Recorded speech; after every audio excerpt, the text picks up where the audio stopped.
Welcome back to another YouTube video by yours truly, the leader of Dunny Nation. I am Dunny. I'm glad you're here. And if you haven't seen the episodes already, stop watching, come back later. This is an official spoiler warning. You've been warned from here on out, all spoilers. Wait! Just wait! First things first, that episode started off perfectly. It's like the best YouTube edit you'll ever see. A compilation of all the prequels. So good. I got emotional right out of the gates. Right out of the gates, I was emotional. And what does it do? Pounds it in. Immediate clip from Order 66, which I want to talk about later. There's something there I want to talk about later. So, when we get in, we go to Tatooine, the Inquisitor's land, all that good stuff. We see Obi-Wan. That got me emotional.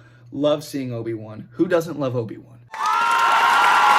Okay, so I'm not going to waste any more time talking about what happened because you guys are here because you saw the video. You already know what happens. I saw it. You saw it. No point in talking about stuff we already know. You know, you don't want to kick a dead horse. Kick a dead bantha, I guess, if you want to talk Star Wars. But what I do want to talk about is the things that I thought were going to happen that I got wrong based on the trailer. Things I think are still going to happen and things I noticed. Is that cool with you guys? Let's do it. Take a seat, young Skywalker.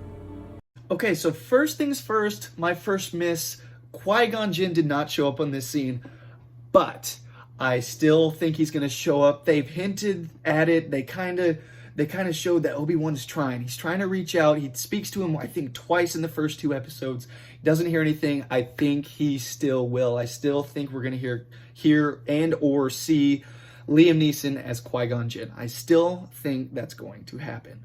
Second of all, I still hate the Lars family. He was a jerk the whole episode. He kind of covered for Obi-Wan, but then he ruins it by saying, I didn't do it for you. Shut up. Oh my gosh. One thing I really didn't like about the episodes, and it's really my only complaint, is the chase scene. That was an atrocious display by the people trying to capture her. Those guys need to be fired. They need to do cardio. They need to do speed and agility exercises because that was an atrocious attempt to capture her. They're lucky the guy shot the guy and they were able to corner her because they weren't going to get her. That was terrible on their part. But anyway, that's really my only complaint with the first two episodes. But here, I digress. Let's keep going. About the episodes themselves, I liked them for what they were. They were exposition. They are the rising action. They are the setup. I didn't expect big juicy stuff, but we still got good stuff. We still got dope stuff. I love the episodes. Alderaan, I stand by it. I would love to live on Alderaan. Of course, if it doesn't get... But still, I digress again. The new Jedi that we saw in the trailer is, in fact, not a Jedi. He is Haja Estray. He's just a scumbag scammer. But he did come in clutch. That's something I missed on. He's a funny guy. He's comic relief. Kind of feels out of place sometimes, but that's why he's there. And of course, that leads me into another miss I had, which is Haja Estray, this faux Jedi. It wasn't Cad Bane. It was just him.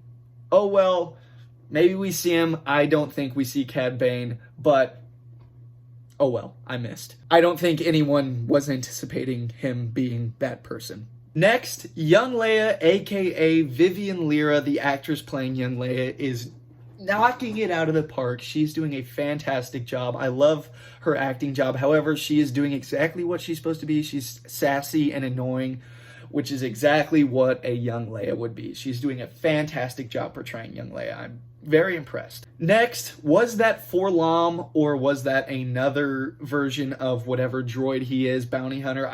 Probably 4-LOM. He probably just gets repaired and shows back up later in Empire Strikes Back, but because we know he got murked by Haja Estray. This guy who seems to be showing up in everything and messing up everything I think is going to happen. Next, Grand Inquisitor, definitely not dead. They're not going to retcon Rebels. That would be such a stupid decision to make. We didn't see him die. He just got stabbed in the gut, missed the vital organs up top. He's definitely alive. And I think later in the show, he will be the one to kill Riva because she does not show up in anything else. We haven't seen her before. That's not like 100%. That's just what I think is going to happen. She either dies at the hand of Vader or Grand Inquisitor.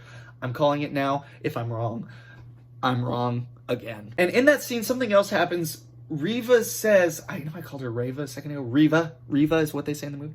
Riva, she knows that Anakin is Vader, which is something I didn't. I thought only the higher ups knew. I thought only Tarkin. I thought only Palpatine. I thought maybe that Admiral Thrawn. I thought they were the only ones who really knew, but apparently she does, which leads me into my big theory, what I think, or how I think she would know that. And I hope I'm not reaching on this. If we find out this is true, that would be really cool.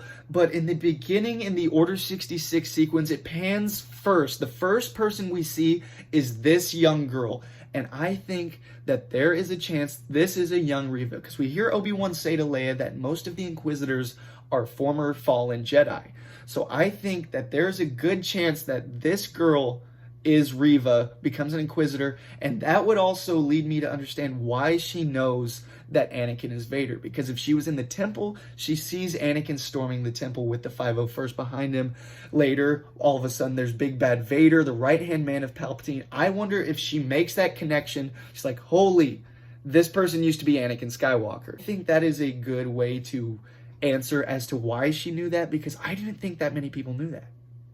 Just my theory. Just my theory. Could be wrong. If I'm wrong, again, so what? I'm a swing and miss. I'm a walking swing and miss. Okay. Now, for what I expect from the rest of the show going here is I'm still under the impression that Obi-Wan will not pull out his lightsaber and use it. We got very close to him seeing him with his lightsaber. We got very close. He almost did it to confront Riva, but he didn't because he was bailed out by the Grand Inquisitor. I still think the first time we see Obi-Wan with his lightsaber out is against Vader. And I am wondering, because we know in the trailer we get this shot. We never saw that shot today. He does return to Tatooine at some point in the show, and there is still action going. It's not just the ending. I wonder, maybe the duel with Vader is on Tatooine. Because if you look at the Obi-Wan, go tap on Obi-Wan banner on Disney+, it shows this. And that's Obi-Wan and Vader on Tatooine. I assume it's a sand planet. And it could just be art. I could be overestimating here. But I wonder if the battle happens on Tatooine. That also conflicts with why would that happen and Vader have no idea about Luke? Like, Vader doesn't know Obi-Wan's on Tatooine that whole time. Or does he? That's what I'm wondering. That's why I think, okay, maybe not. But if it is, it is. If it's not, I missed again. Oh well. I still think there's a good chance, like maybe 50-50, 40-60, that we see Yoda in some way, shape, or form at some point during the show. I would still really, really love to. And about the bounty hunters, I think there's a lesser chance that we see the bounty hunters in the fashion that I thought we would. But in the way the episode ended, Obi-Wan escapes, so they could still hire bounty hunters to go. So maybe we see some bounty hunters, maybe we don't. Overall, I like the episodes. What did you guys think? Let me know in the comments what you thought of the episodes, whether you liked it, whether you loved it, whether you didn't like it, whether you hated it. Let me know. I'm going to try to reply to every comment. I love hearing from you guys. Thank you for watching the whole video. I cannot wait for next week. I am excited, I am entertained, and I am hooked. So if you don't already, follow me, hit that subscribe button, shoot me a like if you liked the video. If you didn't like the video, you can dislike it. I don't care. I do care, but if that's up to you. Follow me on the IG. Follow me on the Twitter, follow me on the Twitch, and I will see you guys in the next video. See you, my 187th Legion, and may the Force be with you.